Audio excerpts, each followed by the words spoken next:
François, qui préfère témoigner de manière anonyme, est un bénéficiaire régulier du centre de jour de l'îlot.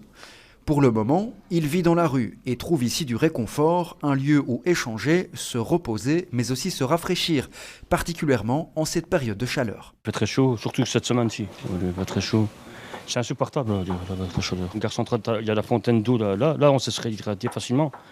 Mais les autres endroits où l'eau n'est pas très fraîche, c'est très difficile le week-end. Parfois on a l'impression que c'est plus compliqué l'hiver que l'été, mais en fait l'été c'est tout aussi compliqué ou presque. Oui, c'est vrai, c'est aussi compliqué que l'un que l'autre, on va dire. Et il n'est pas le seul à rechercher un peu de fraîcheur. La preuve, le centre tourne à plein régime. En moyenne, une centaine de bénéficiaires sont accueillis quotidiennement, malgré la saison estivale. On ne voit pas du tout en fait, de différence proportionnelle entre les taux de mortalité pendant les périodes de grand froid et les périodes de forte chaleur.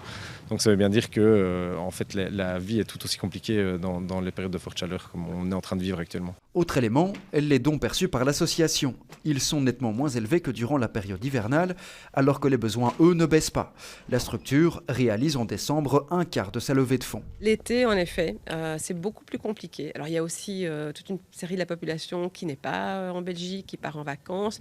Mais il y a aussi, comme je disais, cette impression qu'il y a peut-être moins de besoins. Or, il y a peut-être encore plus de besoins à ce moment-là, parce que comme on peut compter sur moins de dons, nous devons aller pomper davantage dans nos réserves. La structure de première ligne plébiscite de traiter les causes du problème et non uniquement les symptômes. Des sujets comme vivre sous la canicule quand on est en rue ou vivre dans le froid quand on est en rue sont des sujets qui nous donnent à nous, institutions, l'occasion de rappeler qu'il faut surtout trouver des solutions de sortie vers le logement. À l'îlot, c'est la décision qu'on a prise.